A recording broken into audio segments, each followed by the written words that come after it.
Welcome to The Explainer. Today, we're going to pull back the curtain on a really powerful idea, one that's quietly shaping the choices you make every single day. We're talking about everything from the coffee you buy to how you save for the future. So let me ask you this. Have you ever wondered why we buy stuff we totally don't need? Or why we put off saving for retirement, even though we know we should? Or the classic one, why it's so hard to stick to a diet? I mean, we all want to be healthy and financially secure, but a lot of the time, our actions just don't match our intentions. Well, it turns out there's a fascinating reason for that, and spoiler alert, it has very little to do with a lack of willpower. You see, for a long time, economics was built on this myth, this idea of a perfectly rational human being. They called him Homo Economicus. This guy was basically a walking calculator, always weighing the pros and cons to make the perfect choice. But then behavioral economics came along and showed us the reality. We're not calculators, we're actually, well, predictably irrational. We rely on mental shortcuts, we're swayed by our emotions, and we're super easily influenced by the world around us. And this is exactly where nudge theory steps in.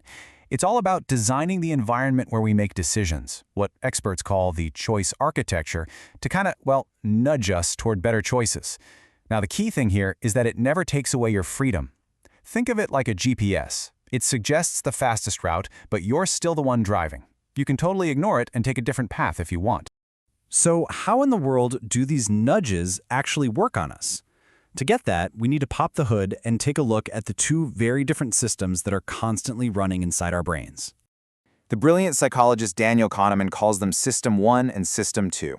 System 1 is your gut. It's fast, it's automatic, it's emotional. It's what kicks in when you instinctively dodge a ball flying at your head. You don't think, you just react. Then you have System 2. This is your slow, deliberate, logical brain. It's the part you use to solve a tough math problem.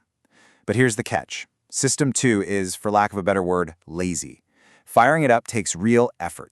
Now, what's really fascinating, the thing that changes everything, is the balance of power between these two. We like to think we spend our days making careful, logical decisions with System 2, right? The reality?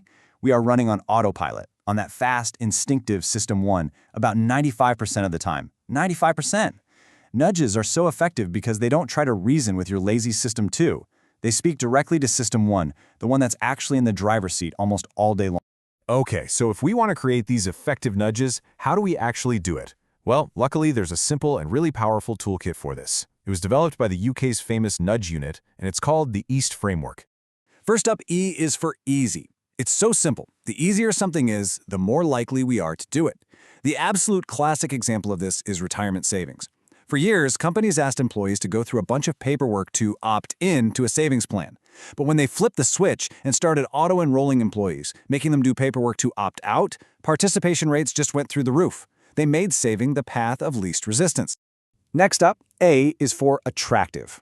Look, our attention is a super limited resource, so for a nudge to work, it has to grab that attention. A famous and kind of funny example of this comes from the airport in Amsterdam. They etched a tiny, realistic image of a fly inside the men's urinals. What happened? It gave men an instinctive target to aim for. And get this, spillage was reduced by an incredible 80%. So simple, so cheap, and unbelievably effective. Then we've got S for social. We are deeply social creatures. We're wired to look at what other people are doing and, well, follow the herd. Hotels figured this out in a brilliant way. A sign asking you to reuse towels to help the environment works okay. But you know what works way better? A sign that says 75% of guests who stayed in this very room reuse their towels. That simple change leverages our desire to fit in. It tells us what the normal, expected behavior is. And finally, T is for timely.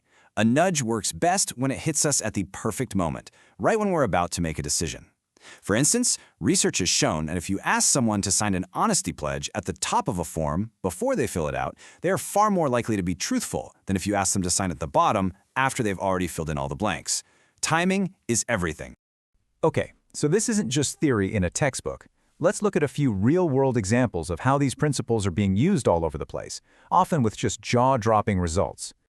Let's talk about organ donation. This just brilliantly shows the power of making things easy, or more specifically, the power of defaults. In countries where you have to actively sign up and opt in to be an organ donor, the rates are tragically low. sometimes barely above 10%. But in countries where being a donor is the default setting, where you're automatically a donor unless you take the time to opt out, the rates leap to over 90%.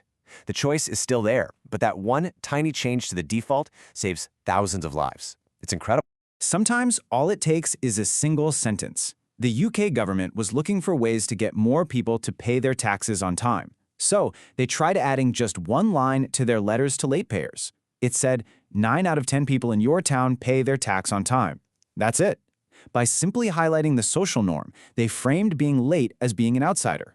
That one little social nudge brought in millions and millions of pounds in revenue. And sometimes you see all 4 principles come together in one project. To fight waterborne diseases in Kenya, researchers installed these big, bright blue chlorine dispensers right next to community water sources. Think about it. It made cleaning water easy because it was right there. It was attractive because the dispensers were bright and stood out. It was social because your neighbor saw you using it. And it was timely, available at the exact moment people were collecting their water. It was a huge public health victory. So, with all these amazing examples, it's pretty clear that this is a powerful tool. But any powerful tool can be used for good or for not so good. And that brings us to the really crucial ethical questions here. And this is where we meet sludge. You can think of it as the nudge's evil twin. Sludge is when companies or organizations intentionally add friction and complexity to make it harder for you to do something they don't want you to do. We've all experienced this. It's that cancel my subscription process that forces you through 6 different web pages, makes you answer a survey, and then tells you to call customer service. They're betting you'll just give up. That's sludge in action. And there are other tricky things to think about too. Like, can a good nudge backfire?